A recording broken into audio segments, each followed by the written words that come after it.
KJP ada di Labuan Bajo, dia berlibur di Labuan Bajo itu juga karena liburannya itu mau kita rayakan dengan meluncurkan buku ini ya. Judul bukunya Riwayat Gunung dan Silsilah Laut. Ya, sejarah baru tentang air, perkampungan, dan migrasi di Makassar, Nabire, Labuan Bajo, Parepare, dan Pangkep. Mungkin ada teman-teman yang bertanya-tanya apa itu Makassar Biennale tuh? Begitu apa yang bikin dia kemudian berbeda misalnya dengan biennale-biennale lain? Makassar Biennale itu sederhananya adalah jejaring perkawanan yang mau belajar bareng.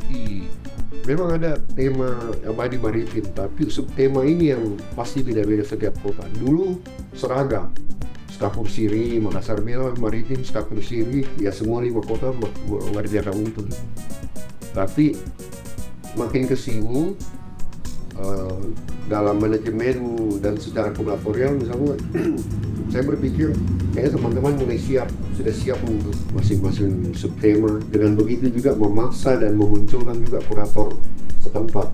Sambil dari tadi saya yang bertanya tuh kasih mungkin mau tanya balik ke kami lah, ke kolektif video game. Barangkali kasih.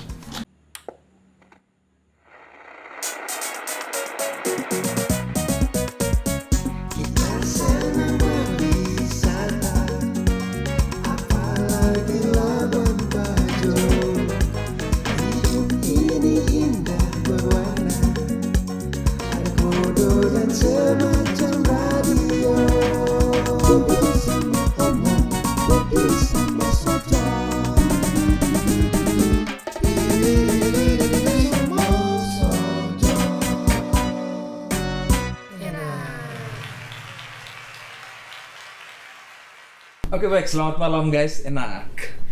Selamat datang di semacam radio. Duduk sama omong berdiri, sama saja. Hidup ini indah ya di Labuan Bajo. Kita semua senang berwisata, apalagi ke Labuan Bajo karena ada komodo dan semacam radio. Dan teman-teman semua, saya senang sekali hari ini semacam radio akhirnya dapat kesempatan bagus, enak untuk bertemu, bertegur sapa dengan kita punya kakak nih kak. Kakak Anwar Jimpe Rahman. Halo. Ya, pasti banyak teman-teman yang tanya itu kayak tuh. Itu siapa? Itu siapa? Kak Jimpe. Oh, pasti banyak juga yang sudah tahu. Tapi tapi supaya adil kayak baik juga kalau Kak Jimpe ini tuh perkenalkan diri tuh. Iya. Saya Anwar Jimpe Rahman. Saya menulis, saya pustakawan, saya mengarsip, saya mengerjakan apapun yang saya bisa bantukan ke orang. Iya. Sebenarnya gitu. Oke. Baik, Kak Jimpe, teman-teman semua sudah dengar sendiri perkenalannya. Kita sama-sama masuk lebih dalam nih, kita cari tahu ya. Kita dengar banyak dari Kak Jimpe di kesempatan ini. Juga ini, Kak Jimpe. Ya. Kak Jimpe sudah berapa hari di sini? 4 hari. 4 hari? Ya. Oke. 4 hari. Bagaimana nih? Kak Jimpe punya perasaan kah, kesan kah melihat Labuan Bajo dan teman-teman yang ada di sini? Iya, kalau saya itu kan kayak kalau apa ya? Saya sebenarnya kayak ke Labuan Bajo itu liburan. Liburan itu dalam artian bukan liburan. Mungkin kalau teman-teman ya liburan trip ke pulau-pulau gitu lah. Tapi liburan saya itu menjauh dari meja kerja. Jadi ya liburan itu bisa sendirian, atau bisa cuma tidur, bisa cuma bengong. Bengong itu ya tidak berpikir, mungkin merokok, ngopi, dan duduk mungkin tidak memikirkan apapun. Atau bisa juga liburan itu ramai dengan ngobrol-ngobrol sama teman-teman. Iya. Dengar orang baru, dengar teman-teman lama yang lama tidak ketemu muka, biasanya cuma lewat telepon atau Zoom atau WA gitu. Ya itulah liburan saya. Oke, Kak Jimpe.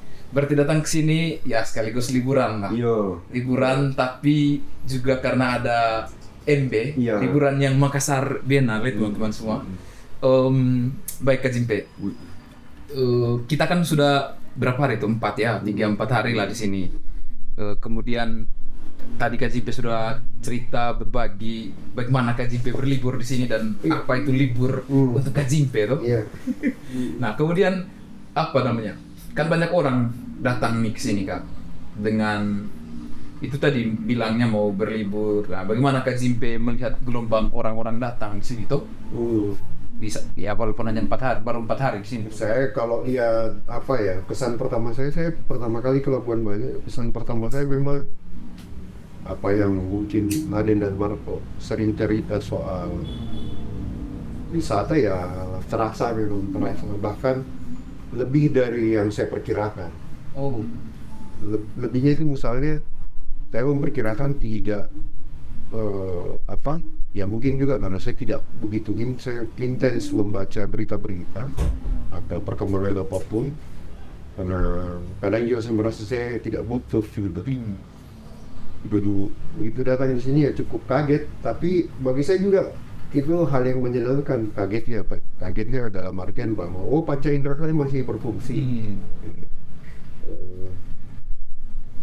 Tapi kagetnya itu karena misalnya saya tiba malam setelah maghrib, ternyata kota Labuan ini sudah ramai gitu. Dan saya pernah 1-2 kali misalnya Pak Bali, benar-benar mirip Bali suasana.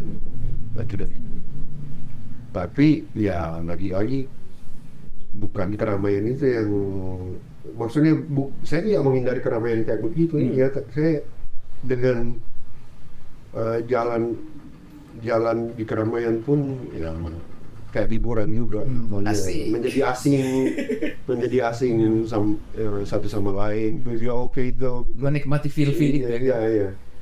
Itu oke sekali karena di Makassar misalnya saya lebih intens dengan teman-teman, jadi kayak hampir 24 jam saya bertemu dengan orang yang saya kenal. Kalau liburan kemudian berada di kerumunan kayak begini kan juga oke. Oke nih, karena tiba-tiba saya tidak mengenal siapapun. Itu tapi ya dari obrolan teman-teman kan selama 4 hari soal Labuan Bajo dan gelombang pariwisata yang di setting sama pemerintah pusat, jelas ada ya prihatin lah ya, kayak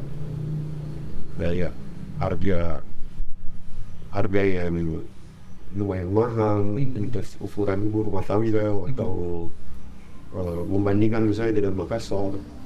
Kalau perbandingan itu misalnya Makassar yang dia Labuan Bajo betul mahal, mungkin dari 10.000. Gambaran kasarnya itulah ya, kayak memang mahal, ternyata mahal karena pariwisata. Kebutuhan rumah tangga, ibu rumah tangga mau beli sayur di pasar harus mengikut harga dari yang ditawarkan pedagang yang mengacu pada permintaan atau untuk mengadakan sayur untuk trik. Yang jelas itu pariwisata. Akhirnya saya kepikiran kayak, kasihan sih penduduk yang tidak terlibat pariwisata gitu. Pegawai bagaimana?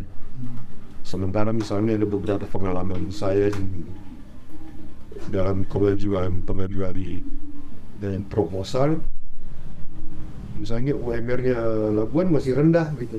Kasihan jadinya kan. Ya orang ekonomi lah yang tahu menjelaskan ini, tapi kayak jauh bedanya.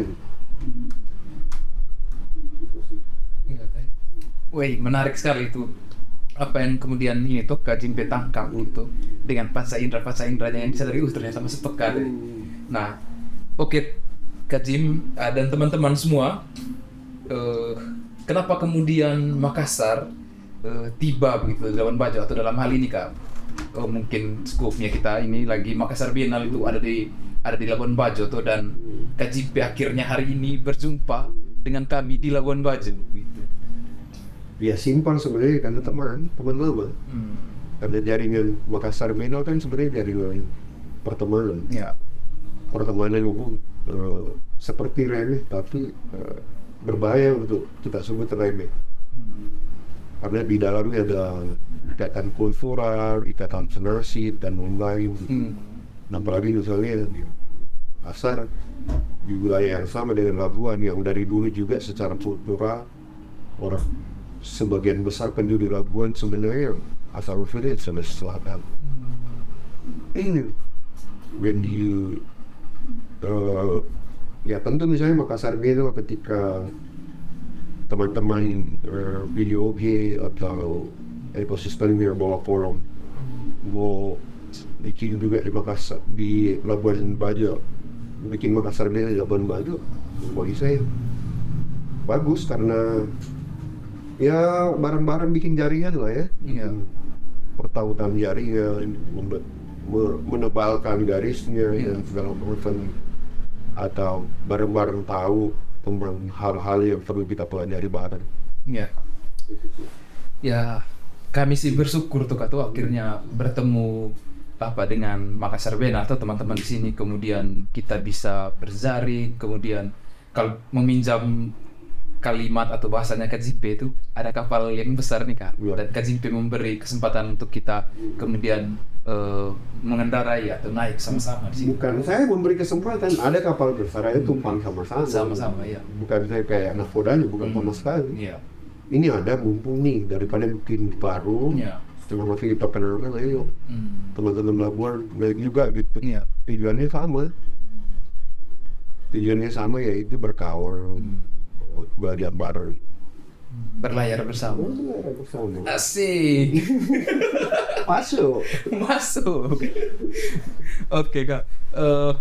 Tadi kita sudah sempat ini tuh ngobrol jauh tentang bagaimana MB atau Makassar Biennale itu di Labuan Bajo dan dia secara besar. Nah, tapi kita lupa nih Kak. Sebelumnya itu ngobrol tentang MB itu sendiri Kak. Kapan dia dimulai? Bahkan mungkin ada teman-teman yang bertanya-tanya apa itu Makassar Biennale tuh. Begitu apa yang bikin dia kemudian berbeda misalnya dengan biennale-biennale lain. Makassar Biennale itu sederhananya adalah jejaring perkawanan yang mau belajar bareng. Sederhananya belajar barengnya bisa dalam bentuk seni, bisa dalam bentuk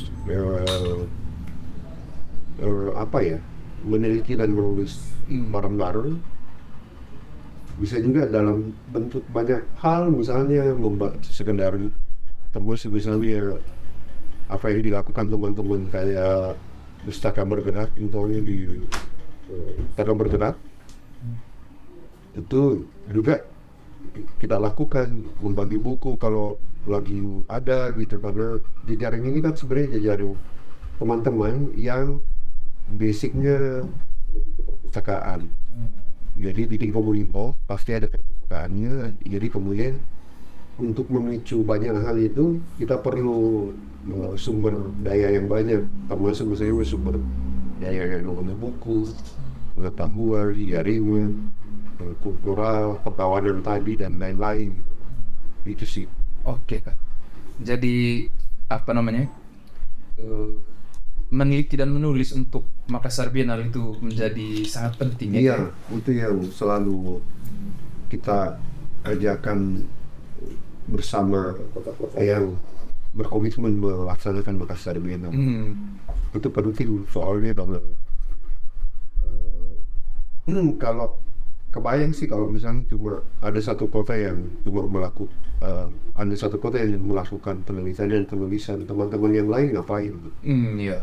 Itu satu. Kedua, dengan belajar meneliti dan menulis sebenarnya akselerasi cara bekerja itu terbaca bareng-bareng di depan kota, meskipun tidak ketemu. Iya. Dalam artian ada deadline yang sama, metode mungkin yang sama, metodenya bukan ini metode seperti biasa yang pakai cara pandang awam atau vernakular atau dengan saling kirim file atau menyebarkan informasi update mengenai kegiatan per kota gitu. Kan beda kalau kita kerja sendiri lah dengan kerja bareng. Iya. Kita kalau kerja sendiri kesepian. Kesepian yang sepi. Iya, kesepian yang sepi gitu. Kesepian yang kestal. Iya, kayak jadi Makassar Biennale teman-teman dibikin bersama di 5 kota gitu ya kayak. Ada Makassar sendiri, Pangkep ya kayak. Parepare, lalu Labuan Bajo dan Nabire. Iya. Ada kemungkinan tidak terjadi juga di kota-kota lain ke depan. Bagaimana ini pandangan perspektif KJP? Selalu terbuka pasti. Oke. Nah, tapi persoalannya sering adalah karena butuh waktu untuk memahamkan ke teman-teman MD itu apa.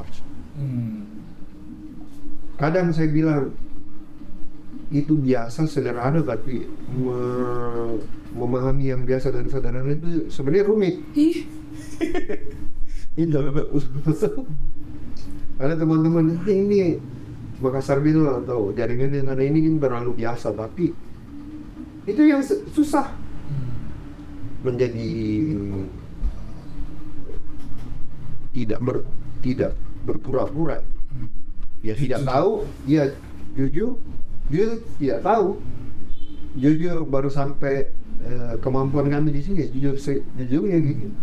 Bahkan dituliskan, bahkan disebarkan bahwa kami baru sampai begini. Tidak perlu mengistilahkan ketidaktahuan. Justru ketidaktahuan sebenarnya kalau bisa mendinikan malah tidak belajar kita akan. Kalau memunculkan ketidaktahuan, artinya berani memunculkan pertanyaan. Kalau kita bicara ilmu pengetahuan kan ya bibit dari ilmu pengetahuan kan pertanyaan itu. Iya. Siklus itu yang menarik kan. MB kemudian apa itu kah? Jadi apa namanya kerja seni rupa yang melihat hal-hal tadi yang KJP sudah bilang, meneliti, menulis sebagai satu bagian yang sangat penting tuh. Juga bagaimana dia seni rupa itu sendiri terhubung dengan kerja-kerja seperti musik dan lain-lain tuh. Di tahun ini kah kira-kira gelaran MB itu akan bertemu dengan praktik-praktik seperti apa sih? Ya kalau MB pasti menjadi tanggung jawabnya adalah mengakomodir banyak hal sebanyak mungkin. Karena kita harapkan sebenarnya request kayak permintaan orang, tapi selama itu masih bisa diakomodir, ayo. Tidak semua, makanya misalnya penelitian dan penulisan kita tekankan supaya kita bisa scanning atau memindai setiap nilai itu harus bikin apa gitu. Perkembangan kota selain misalnya buku riwayat gunung dan silsilah laut terbit sebenarnya bukan cuma memenuhi pengarsipan satu kota, sejarah satu kota, tapi selain itu juga sebagai bekal untuk memandu kuratorialnya ini tahun ini bagaimana. Apalagi tahun ini 5 kota itu bakal beda-beda kuratorialnya. Memang ada tema abadi maritim, tapi subtema ini yang pasti beda-beda setiap kota. Dulu seragam, Skapur Siri, Makassar Biennale maritim, Skapur Siri, ya semua 5 kota mengerjakan untuk. Tapi makin ke sini dalam manajemen dan secara kuratorial misalnya, saya berpikir kayaknya teman-teman sudah siap untuk bikin masing-masing subtema. Dengan begitu juga memaksa dan memunculkan juga kurator setempat. Oke, jadi KJP dan teman-teman pelan-pelan kita masuk tuh. KJP ada di Labuan Bajo, dia berlibur di Labuan Bajo itu juga karena liburannya itu mau kita rayakan dengan meluncurkan buku ini ya. Judul bukunya Riwayat Gunung dan Silsilah Laut. Ya, sejarah baru tentang air, perkampungan dan migrasi di Makassar, Nabire, Labuan Bajo, Parepare dan Pangkep. Nah, ini mau diluncurkan di Labuan Bajo. Nah, teman-teman juga bisa dapatkan bukunya KJP ya. Di sini di Labuan Bajo dan bisa langsung menghubungi kami di kolektif video game Iya. atau main-main lah ke bawah kolong ya kan Jimbe. Kayak kami lagi nongkrong di bawah kolong space gitu. Ini bawah kolong, pas di bawah rumah. Iya. Jadi begitu teman-teman semua, pelan-pelan kita masuk. Oh, teman-teman akhirnya tahu apa ya, guideline liburannya KJP itu ini dia, peluncuran buku ini. Dan seperti yang KJP sudah singgung tadi itu, banyak hal kemudian tersampaikan lewat buku ini, bukan hanya soal sejarah tadi tuh, sejarah di kota masing-masing, misalnya di Labuan Bajo, tapi juga ini jadi panduan kuratorial kami juga sebenarnya KJP ya. Nanti di tahun ini terutama bagaimana MB berlangsung tahun ini teman-teman semua. Jadi begitu. Iya.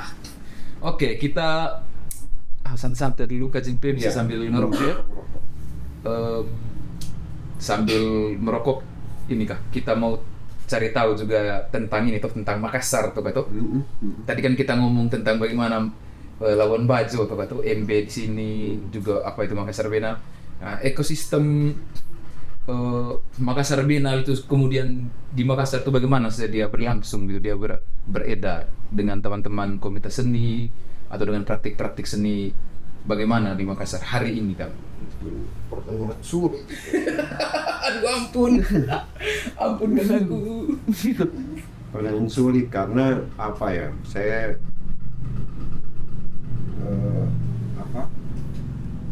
paling saya hanya bisa cerita mengenai terdekat saya ya Pak ya, soal Makassar Biennale dan teman-temannya, jaringan-jaringan mengenalkan orang yang diajak bekerja. Tapi ya, seperti yang saya singgung sebelumnya bahwa ini mencoba mengakomodir sebenarnya beberapa permintaan, tidak semua pasti. Iya. Karena tangan ini cuma dua. Asik. Tapi sebisa mungkin mengakomodir misalnya terutama penekanan kalau Makassar Biennale adalah pendidikan tentang seni secara umum, secara luas. Kenapa begitu? Karena kalau kita bicara misalnya Indonesia Timur dibanding dengan teman-teman di Indonesia Barat, lalu misalnya Jawa, Jakarta, Jogja, dan juga Bandung, teman-teman di sana kan sebenarnya sekolah-sekolah seni sudah banyak. Iya. Dengan sekolah seni sebenarnya ekosistemnya mulai ada sejak lama, yang akhirnya juga pelaku-pelakunya muncul kan. Iya. Begitu juga dengan beberapa individu-individu yang muncul ini membuka kolaborasi, bahkan mungkin sanggar atau semacam komunitas dan lain-lain. Jadi perkembangannya sejak lama sudah ada. Sementara di Makassar misalnya bisa dibilang model itu mungkin baru setelah reformasi baru ada cikal bakalnya. Sanggar sudah lama, tapi sanggar cenderung kalau saya bilang pada dasarnya dulu kesannya eksklusif, padahal sebenarnya kalau kita telisik lebih jauh sekarang dari dulu terbuka. Hanya ada yang mungkin patah di bagian informasi atau terbatas, atau ada orang yang tidak dilatih secara bertahap, tidak pede untuk tampil di panggung fisik. Jadi bukan saya kalau tampil, saya malu. Tapi kan sebenarnya orang-orang yang yang sebagian besar yang muncul selama ini di MB dan bergiat di MB, membantu MB atau bahkan tampil di depan, sebenarnya orang-orang yang dulunya malu. Menarik. Nah, bagian itu yang sebenarnya perlu, menurut saya, proses-proses yang perlu diberi garis tebal. Itu kenapa misalnya ada banyak seniman dan ditambah begini, kesadaran soal kemampuan kita soal biaya itu terbatas. Apalagi Makassar itu kan pulau yang lain, yang kalau dari Jawa misalnya minimal 2 jam perjalanan, saya kira itu mahal. Nah, tadi ekosistem soal dunia pendidikan di seluruh di sini masih kurang, itu satu. Kalaupun ada sanggar-sanggar tadi secara eksklusif dianggap eksklusif, itu dianggap eksklusif. Padahal sebenarnya kalau yang saya pahami dari beberapa obrolan dengan teman-teman di sanggar, sebenarnya itu tidak, cuma butuh waktu untuk bisa masuk. Tapi proses belajarnya tentu beda-beda lah ya. Ada yang spesifik misalnya soal tari, main gendang dan lain-lain. Ada itu. Begitu juga teater yang muncul, mungkin sudah muncul sejak 70-an sudah ada, tapi orang-orang yang di sana itu berminat karena memang dari dulu ingin tampil di panggung berolahraga. Bagaimana dengan orang-orang saya yang tidak percaya diri untuk tampil dan merasa tidak berbakat di gerak? Tapi rupanya setelah ngobrol dengan beberapa teman di teater, mereka butuh penulis dan mereka butuh fotografer, mereka butuh apa gitu. Yang baru terjadi komunikasi setelah saya tanya. Berarti ya mesti proaktif ternyata gitu. Nah, ekosistem baru berjalan menurut saya setelah ada itu muncul setelah setidaknya setelah 2000-an 2000-an pertengahan ketika muncul komunitas setelah anak muda yang lahir setelah reformasi, kebutuhan misalnya selain bacaan, melihat teman-teman tampil, ingin tahu saya bisa bantu apa, saya bisa membuat, saya bisa bantu nulis, saya bantu fotografer, saya bisa bantu tahu. Dan itu baru kelihatan di 2000-an pertengahan dari pengalaman saya. Nah, Makassar Biennale juga ingin berperan di bagian itu, bahwa kayaknya bagian-bagian yang patah ini mesti disambung cepat gitu. Misalnya menyiapkan penulis bagaimana. Gambarannya bahwa kenapa itu perlu, kita butuh generasi muda yang benar-benar anak muda yang ya 30 tahun ke bawah lah. Nah, orang-orang yang menggerakkan Makassar Biennale itu umur-umur itu yang mempersiapkan diri mungkin untuk misalnya membantu seniman menulis sesuatu yang di luar jangkauan sang seniman. Yang bantuin portrait, ada yang bantuin mungkin artistik atau bantuin secara teknis saja. Begitu juga akhirnya kemudian di tahun ini ada rencana bekerja sama dengan pemusik ya, karena setelah saya penelitian dan terbit buku Rockin Celebes 100 tahun musik populer Makassar, juga karena obrolan dengan beberapa teman-teman pemusik, akhirnya INB juga berusaha berinisiatif dan mengajak teman-teman untuk para pemusik ini, ayo bikin sesuatu gitu. Karena kami juga tidak ingin membatasi diri benar-benar yang seni rupa. Coba bagaimana dengan diri, bagaimana dengan dada, bagaimana dengan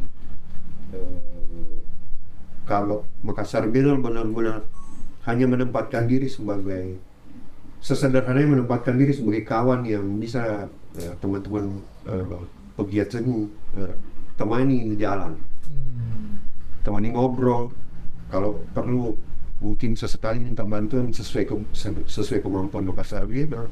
Sesederhana itu sebenarnya. Oke, menarik sekali KZP. Itu juga sekaligus menjawab, kan mungkin banyak teman-teman yang bertanya-tanya tuh, kenapa tiba-tiba MB Makassar Biennale itu ada di literasi, kenapa tiba-tiba dia musik gitu, kenapa tiba-tiba dia tari misalnya, kalau misalnya atau teater. Nah itu saya pikir itu apa namanya, menarik sekali tuh kakak.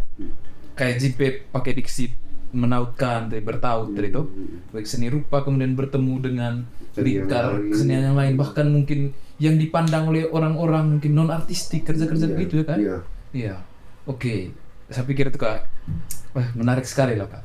Nah pertanyaan berikutnya nih ke JP, dari seluruh pengalaman, pengetahuan, praktik-praktik yang dibuat selama ini itu, tentu teman-teman bertanya-tanya juga tuh, atau kita yang lain inilah, bagaimana mungkin MB misalnya di manajemen ini sehingga bisa terjadi di 5 kota, bagaimana itu prosesnya gitu? Nah itu tadi persoalan pertemanan. Pertemanan itu bukan sekedar kayak cuma kenal waktu di kampus dan segala macam, tapi teman itu bisa jadi, sebenarnya saya sebut teman itu bisa teman yang cuma teman saya nongkrong, tapi teman yang saya sebut di 5 kota ini adalah teman yang saya temani nongkrong sekaligus bekerja. Jadi ada banyak teman-teman saya yang saya cuma bisa temani nongkrong, tidak belum sampai untuk bekerja bareng atau tidak bisa saya temani karena beberapa pengalaman Pertimbangan, sebelumnya pertimbangan. Tapi teman-teman yang saya temani di Lima Kota ini adalah orang-orang yang saya temani nongkrong, juga saya temani bekerja sekaligus gitu. Misalnya sesederhana ini ya, gara-gara MB lah kemudian saya bisa ke Parepare nginap di Good Mood dengan santai, tetap minum kopi, tetap begadang dan ngobrol di situ Asik. untuk melanjutkan perjalanan ke kota yang lain. Dan akhirnya tiba Sesederhana itu kalau saya. Iya. Oh iya, ya, MB itu begitulah. Teman-teman juga rasanya melakukan hal yang sama ya, misalnya teman-teman di Makassar yang lain yang aktif di MB, bahkan yang tidak aktif mood sekarang kalau musiknya di Parepare ya carinya Good Mood.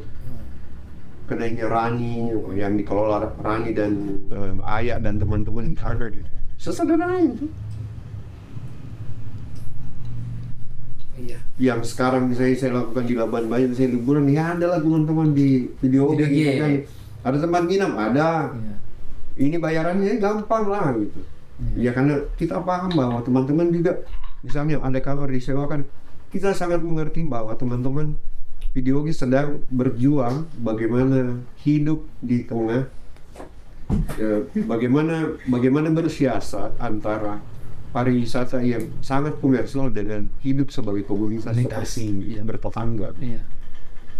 Jadi Asik. tentu ada hal-hal yang harus mereka biayai, misalnya listrik dan lain-lain, air. Ya itu juga hal yang diputar setelah sewa kamar itu diambil, dikumpulkan, jasa yang lain kemudian bayar listrik, mungkin juga menggaji beberapa teman Iya. secukupnya. Iya. Ini yang harus menggelinding dan berjalan terus menerus. Iya. Terima kasih Kak Zinpe, itu juga apa tuh support yang baik sekali untuk kami itu di kolektif video G. Ya, kita juga sapa teman-teman ini tuh, teman-teman di kota lain. Iya. Berkat MB juga kami misalnya bertemu, kemudian bisa ngobrol intim dengan teman-teman dari kota lain tuh, teman-teman kayak Rani tadi, teman-teman di Parepare, di Bangkep, Nagire, iya Kadaus dan Akademik dan kepribadian. Bangka Zeno dan kepribadian. Mesti banyak yang penasaran. Bukan kepulauan, masih kepribadian. Bicaranya darat terus. Iya. Nah, tema-tema seperti itu juga kan kemudian ngapa tuh? Kayak itu dari contoh Kak Zinpe bilang, Bangka Zeno dan kepribadian itu Kak menjadi apa ya? Sorotan tuh karena kepekaan yang dibangun dalam proses tadi itu kayak Iya. menulis, meneliti. Iya. Ya kita baru bisa agak peka kalau sering bertanya sama orang, Iya. contohnya, oh ada persoalan ternyata begini. Apalagi ketika terbit buku dibaca, ya kayak teman di Pangkep Arman, dia bilang saya pertama kali ke CPI setelah gara-gara buku ini. Iya. Tulisan teman-teman Makassar. Iya. Saya benar-benar akhirnya setelah baca buku di chapter Makassar, saya pertama kali injak Central Point of Indonesia setelah baca buku itu, karena saya pengen tahu benar-benar ternyata yang keadaannya begitu. Itu sih. Menarik. Cerita-cerita yang Kak Zinpe sempat singgung dari itu teman-teman, sekali lagi bisa teman-teman santap juga di buku ini tuh. Kita berkisah, bercerita melalui buku Riwayat Gunung dan Silsilah Laut ini. Dan apa ya, saya juga Kak Zinpe kesan satu dalam proses menulis ini Kak. Yang walaupun Kak Zinpe kejar-kejar kami. Biasa lah. Ya, kami itu Kak Zinpe, jujur seperti yang Kak Zinpe tulis di pengantar buku ini, kami kesannya gagap apa ya, menemukan referensi, mau menulis tentang Labuan Bajo, lalu akhirnya kami memutuskan untuk bicara tentang Labuan Bajo, mungkin sejarah Labuan Bajo terlalu besar. Iya. Kita masuknya dengan narasi-narasi kecil, Ya, narasi keluarga. narasi keluarga yang dekat mungkin, karena kita percaya itu yang intim itu bisa menciptakan kemesraan. Iya, Dan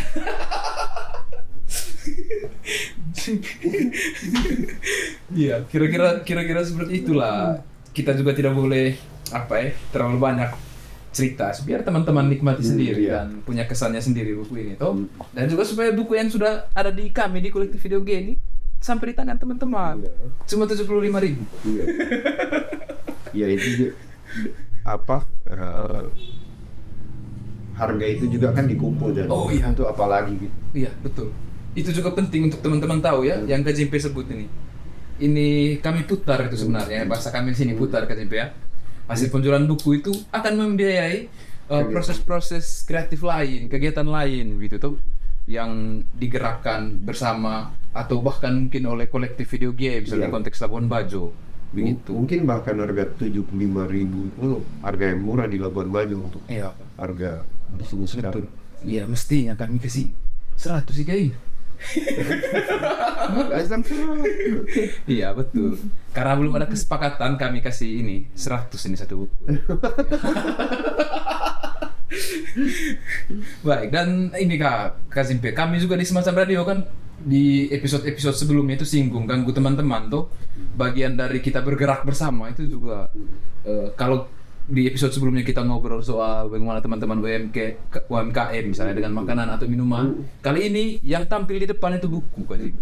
Ya, saya agak ulang-ulang itu omong tuh biar teman-teman juga tidak hanya sekedar mau menikmati tulisannya, tapi Iya. ada hal lain yang Iya. dia turut kontribusi. Oke, sekian iklan. Sesi iklan itu tadi. Ini kita kembali ke laptop Kak Zim. Saya juga ini mau tanya-tanya tentang ini tuh, tentang KB itu sendiri, Kampung Buku. Nah, pertama kali saya ke Kampung Buku itu, saya merasa ini tuh at home gitu kan, enak tempatnya. Iya kan memang rumah. Karena memang rumah ya kan Kak? Rumah saya dalam video. Iya itu kan. Saat penasaran juga ke Jim. Ya pilihan katanya home ya, bukan house ya. Suasananya itu dibangun itu Kak, bagaimana, dan kami sebenarnya juga misalnya di kolektif video game di bawah kolong itu Kak, sangat ingin supaya itu juga suasana itu Kak terbangun juga di sini tuh, teman-teman bertemu, berdiskusi, dan cikal bakal yang kita sebut besar-besar mungkin jaringan sampai di kerja bareng itu kan memungkinkan sekali itu di tempat seperti itu di Kampung Buku nanti teman-teman pergi. Bagaimana itu pahit manisnya Kak Jim itu di KB itu bangun dari awal, kemudian apa saja yang ada di dalamnya selain MB itu sendiri maksudnya.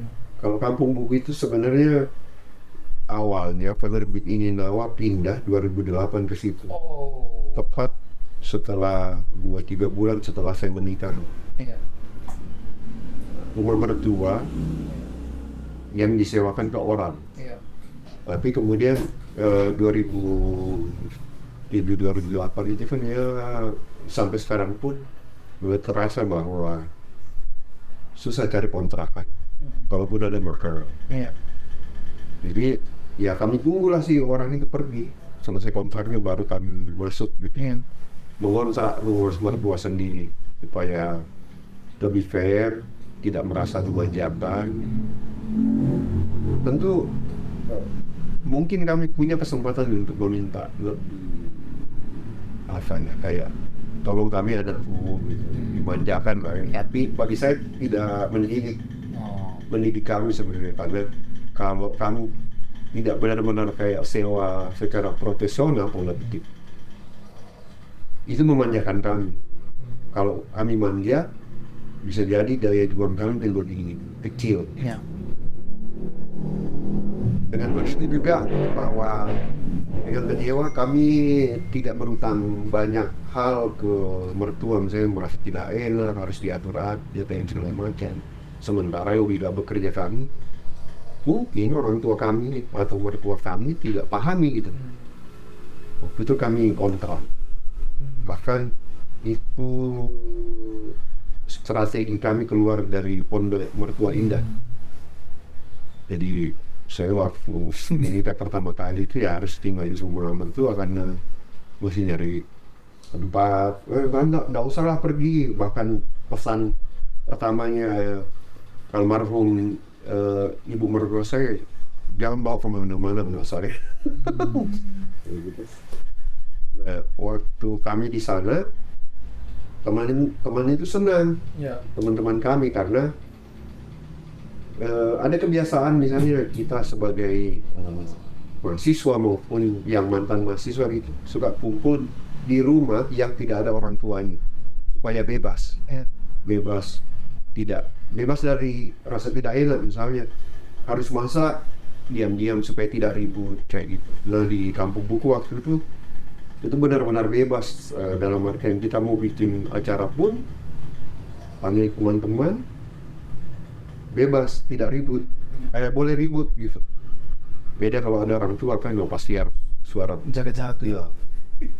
Nah waktu pindah di sana, buku referensi penerbit ini Nawa itu ada beberapa. Kemudian karena ruangan sempit, serambinya agak lowong, dikeluarkan bukunya. Jadi sekalian bikin perpustakaan aja sekalian bisa dibaca orang gitu. Lama kelamaan teman-teman ini juga nyumbang buku. Oh iya, saya lupa tadi. Tahun berapa tuh itu Kak Jim? 2008. 2008. Oke. Sumbang buku, bahkan belakangan misalnya karena banyak buku yang tidak bisa kami baca semua, kami pilah. Saya memilahnya, misalnya referensi untuk penerbit Nawa ini, tanah ini, kajian total. Ada beberapa hal yang secara pribadi saya tertarik, saya simpan. Kemudian yang lain, buku bacaan anak-anak tetap ada, tapi kebanyakan komik. Yang lain, misalnya ada teman dari kabupaten lain atau daerah lain yang lagi bikin perpustakaan, datang, kita kasih. Begitu seterusnya, setiap ada. Dan belakangan kemudian jadi drop pointnya beberapa inisiatif. Misalnya ada teman bikin acara nyumbang buku, dia simpan di kampung buku, jadi kampung buku yang membantu distribusi gitu. Pustaka Bergerak misalnya baru-baru bikin perahu Palari kalau tidak salah, Palari kalau tidak salah, dia bikin perahu pustaka. Drop pointnya lagi-lagi di kampung buku. Waktu pertama kali juga misalnya satu pustaka di Polowali Mandar, pustakaan Iwan dan kawan-kawan. Drop pointnya pertama di kampung buku. Pokoknya setiap ada sumbangan kita simpan, kita cek, oh ini buat kampung buku, yang ini buat teman-teman. Jadi kadang juga di beberapa saya kontak langsung ya, ada buku untuk Pangkep, ada buku untuk Parepare, ada buku untuk kota lain gitu. KB kemudian juga memainkan fungsi-fungsi pelabuhan. Iya, semacam itu. Iya. Menarik. Kampung Bajo memang KB. Kampung Bajo KB. Oh iya. Oh, sangat dekat kita kayak dari diksi di situ ya. Itu. Kenapa tadi saya Kakak Jim, saya tanya soal itu kan. Saya pikir hal-hal itu mungkin untuk tidak boleh dipandang remeh sejauh begitu tuh Kak tuh. Dan itu praktek yang baik juga untuk bisa dibagikan contohnya ke kami. Iya, tentu teman-teman juga penting melakukan. Iya. Ngobrol ekosistem mungkin sangat besar kayak kita mulai dengan halaman rumah, menata rumah begitu tuh Kak tuh. Karena memang kampung buku itu jadi kampung buku itu sebenarnya dibikin sama penerbit Nawa, tapi kemudian diasuh oleh Tanah Indi yang membuat program namanya Makassar Buena. Tanah Indi sebenarnya mengkaji kota, cuma belakangan banyak praktek yang bersinggungan sama seni, penulisan seni atau penulisan kota itu yang membuat banyak irisan di bagian itu. Nah kemudian kampung buku kemudian karena Tanah Indi yang mengelola, Tanah Indi kemudian bikin penelitian waktu itu dan menyadari bahwa tradisi halaman itu tetap harus dihidupkan. Itu yang kemudian kenapa dalam hitungannya teman-teman saya yang bisnis, dia bilang pasti kamu bikin di halaman rumah itu ada setidaknya 2 ruko yang bisa jadi gitu. Dia bilang itu juga, tapi kami bertarung ruang. Kami tidak apa-apakan halaman rumah karena memang secara sengaja dibikin supaya teman-teman bisa belajar di situ, bisa ngobrol, bisa nongkrong segala macam. Dan Ya tentu ada yang namanya sejak 2008 sampai 2023 itu ya, kita terus belajar soal bagaimana mengakomodir keinginan teman atau sebetulnya orang-orang yang datang. Misalnya kenapa belakangan beberapa tahun kemudian setelah ada Makassar kampung buku, ada ruang arsip tentang Sulawesi Selatan secara umum gitu di dalam. Ada beberapa buku-buku jarang yang buku-buku lama, buku-buku tua, buku yang tidak terbit lagi kami asupkan di situ, meskipun dengan segala keterbatasan. Karena sampai sekarang peneliti asing maupun peneliti domestik maupun peneliti lokal mencari bahan tentang Sulawesi Selatan atau Sulawesi atau Indonesia Timur di kampung buku, karena dia menganggap bahwa di situ ada penerbit, berarti ada perpustakaan, berarti ini referensinya banyak. Ya itu kayak teman-teman membutuhkan itu ya, sudah kita sekalian bikin arsip. Meskipun memang saya sangat tertarik sebenarnya soal arsip, bagaimana ada beberapa tulisan-tulisan tua yang layak disimpan, gambar-gambar itu yang layak disimpan, diarsipkan gitu, yang bisa dipakai di kemudian hari ini. Itu sih menarik Kak. Akhirnya seperti yang tadi saya ganggu tadi itu Kak, KB itu kan juga menjadi pelabuhan tuh. Nah kami juga berharap Kak, berkat perjumpaan kita begitu, Labuan Bajo itu sendiri, kolektif video itu sendiri Kak, bisa menghidupi kata Labuhan itu. Iya. Sebagaimana ya kami belajar juga lah kita, karena sudah berjumpa kami bersyukur menemukan pengalaman itu toh, pengalaman dan pengetahuannya, praktik-praktiknya, dan harapan juga kami ke depan itu ya, kalau boleh sedikit-sedikit pelan-pelan kita ini tuh bisa betul-betul memainkan fungsi pelabuhan tuh di banyak orang. Ya, jadi terima kasih Kak Jim. Iya. Kemudian tadi kan kita ngobrol banyak juga di KB itu ada ini tuh, ada penerbit Inawa dan penerbit ada Tanah Indi dan lain-lain tuh, teman-teman datang situ dan bertemu juga di situ. Nah, hal yang juga ini Kak Jim, yang ingin saya tanya, ini sudah soal apa ya, soal pengalaman Kak Jim nih selama dengan teman-teman misalnya bekerja menjalankan MB ini, ada tidak orang-orang atau komentar dari seniman berupa misalnya, wah kenapa kemudian ini Kak Jimpe mau mengerjakan ini Makassar Biennale, lalu bagaimana Kak Jimpe mengerjakan Makassar Biennale itu apa ya, sangat apa tuh kan Kak Jimpe berangkat dari itu praktik menulis sih Kak Jimpe, bagaimana sampai bisa begitulah. Enggak, sederhana sebenarnya. Saya di Makassar tidak banyak tulisan tentang seni. Sesederhana itu sebenarnya.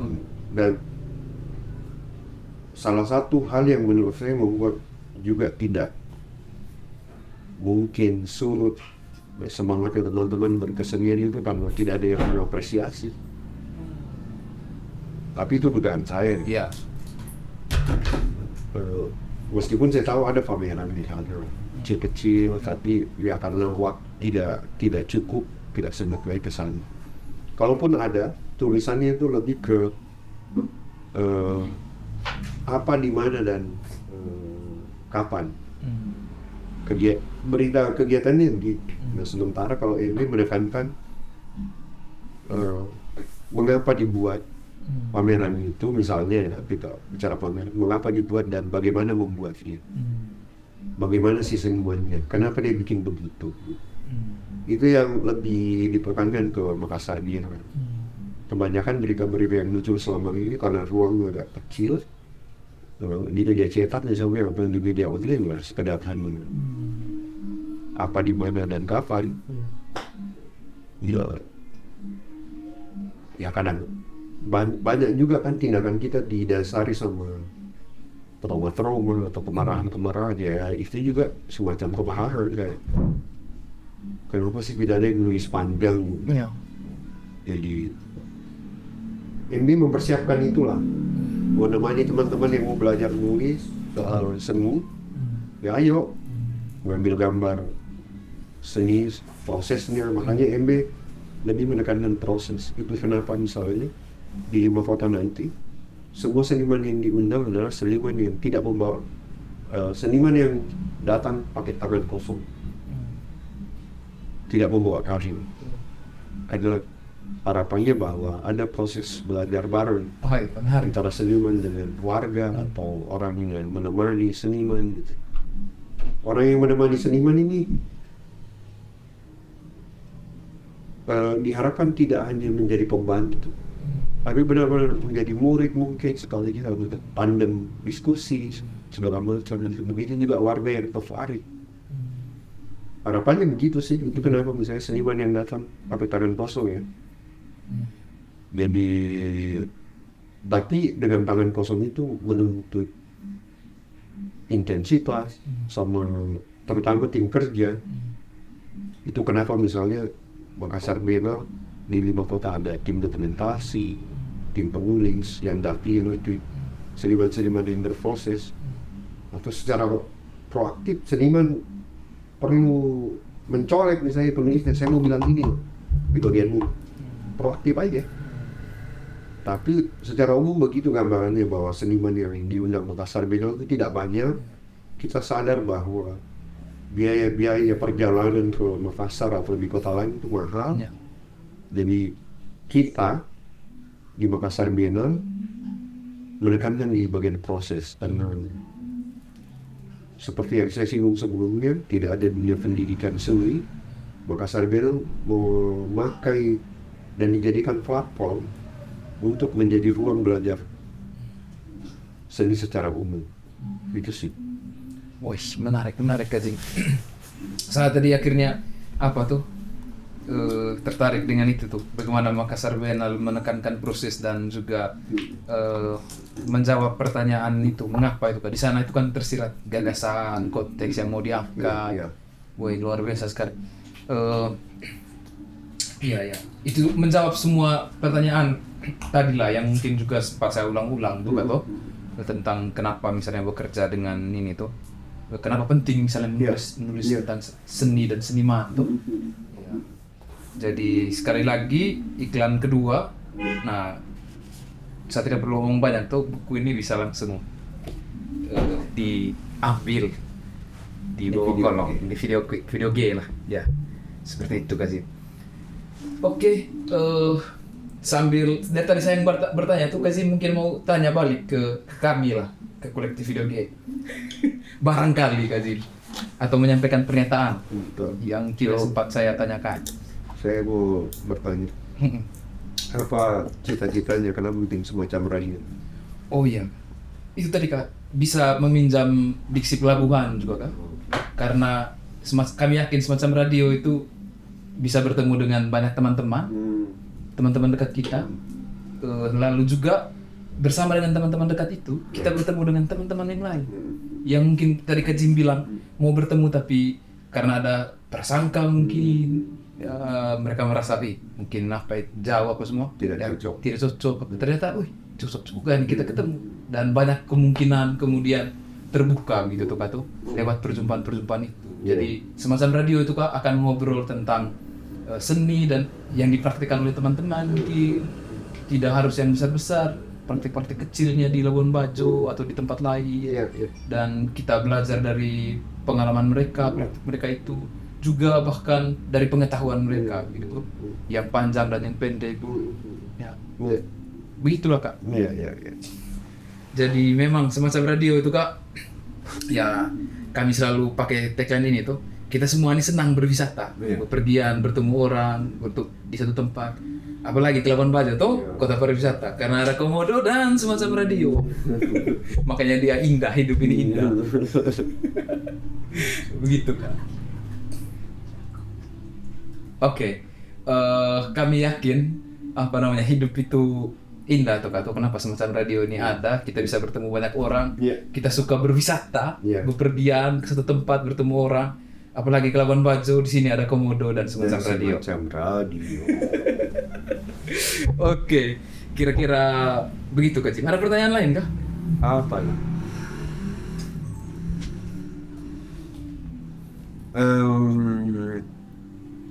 Kalau video ini berapa tahun sih?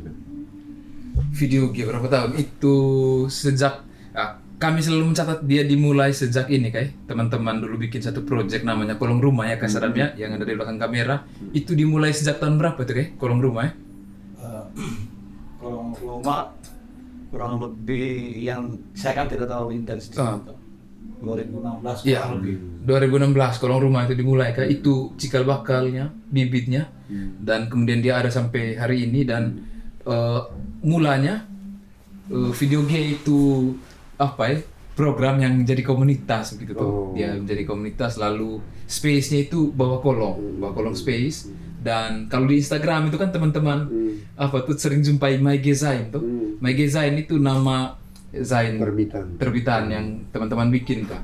Lalu dia officially dia dipakai menjadi Instagram video game. Pertimbangannya teman-teman itu kakak-kakak yang mengurusi itu, Kaden dan kawan-kawan itu ada berat kemudian apa ya mengganti MyGezain itu tuh. Nanti pelan-pelan kita ganti misalnya ada Instagram sendiri video game. Nah, untuk sementara ya seperti Kak bilang sudah ada nih Ganti komodo liar.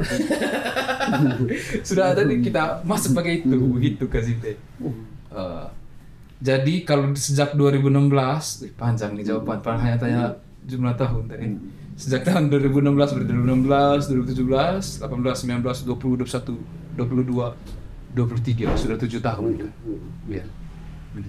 Kalau sejauh ini bagaimana Marto lihat perkembangan video?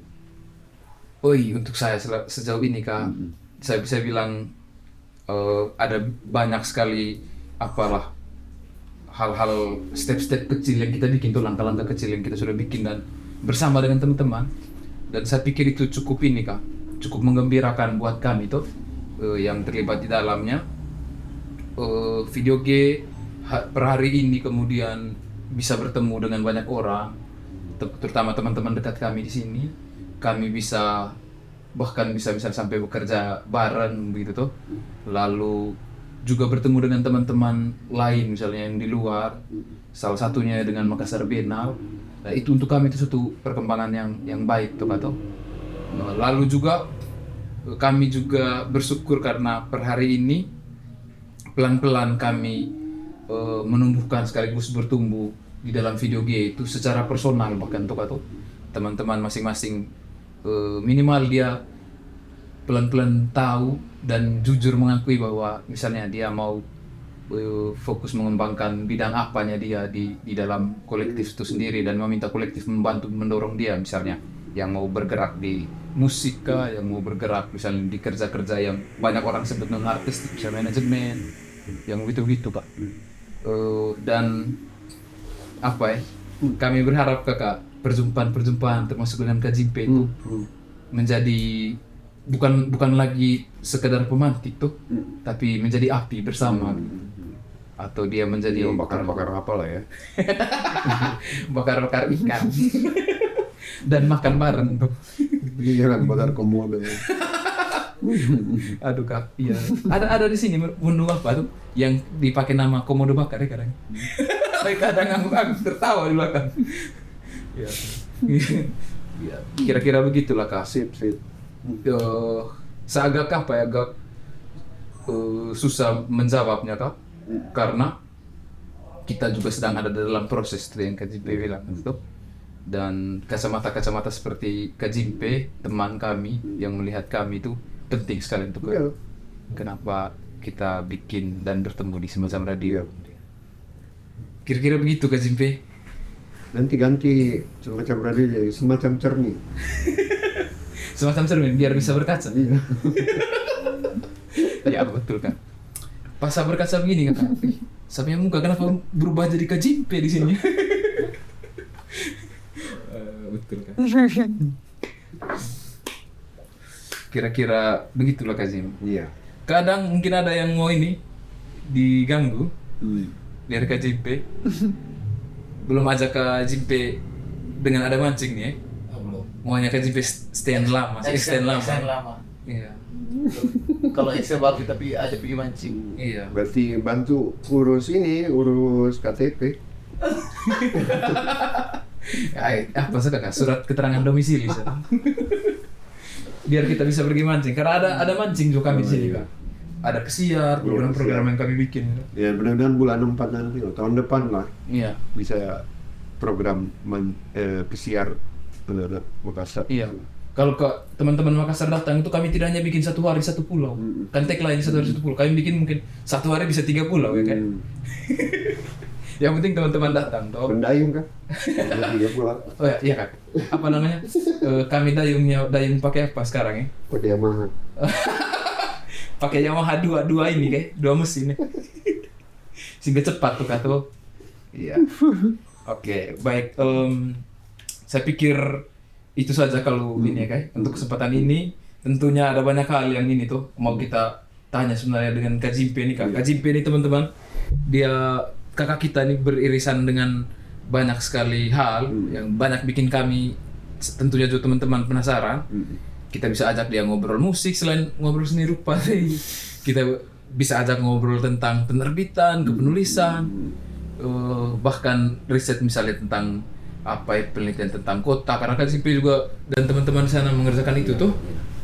Tapi kita tunggu di kesempatan lain itu Kak Simpi. Jangan terlalu beri habis tuh. Pelan-pelan Bisa supaya juga teman-teman yang lain. ya, iya teman-teman dari Makassar yang lain tuh. Betul. Iya, ada siapa yang bisa kita sebut sana misalnya? Ya, Kakak? kalau misalnya Pio, Iya. Sisi, Iya. Wilda, siapa, Regina, Iya. Feby, Yuyun. Ya satu waktu juga misalnya Andre datang atau Iya. Jumadil yang Iya. fotografer dan lain-lain lah, banyak teman-teman. Cake bisa juga. Iya, kacake betul. Iya. Kadang ini jangan di apa ya, diedit ya. Bagian yang sebut nama-nama tadi itu Pak. Karena ini janji. Kita pegang tuh. Sehingga mereka tidak bisa berkutik kalau mereka datang ya. Tinggal Kak Jimpe di- sudah bilang. Tinggal diputar kan. Iya. Pasti ini Pernah disinggung sama Kak Jimpe nih. Kita ngobrol. Ya, Kak Jimpe. Terima kasih banyak Kak Jimpe. sama-sama. Terima kasih. Sehat semua teman-teman lah. Iya, Kak Jimpe. Sehat. Salam juga untuk teman-teman di Makassar. Amin, insya Allah. Ya, teman-teman di kota lain, Iya. terutama Nabire tuh. Iya. Setelah dari sini nanti akan ke Nabire, Ke Ocam. Nabire, Ya. Pecan dan Yogi sama Judi sama Nomen. Nomen ya. Oke teman-teman, sampai sini dulu. Kita lanjut ngobrol santai. Kalau teman-teman masih penasaran dengan Kak Jimpe sebelum dia pulang nih, main lah, DM atau main. Di Instagramnya Kak Jimpe. Iya, ini. Oh ya, Instagramnya. Kemudian Instagram KB kayak Iya. Kampung Buku, Instagram Makassar Biennale juga teman-teman. Di sini. Di atas, sekarang ingat di atas. Kemudian juga ini Instagram teman-teman yang sudah disinggung oleh Kak Jimpe dari itu bisa dicek ya. Bawa kolong, video G dan lain-lain. Oke, kita ketemu lagi. Sampai jumpa di semacam radio berikutnya. Kita selalu omong sama duduk dan berdiri sama saja. Ya. Oke, semacam radio. Hidup ini indah teman-teman. Karena kita semua senang berwisata, apalagi ke Labuan Bajo, ada komodo dan semacam radio.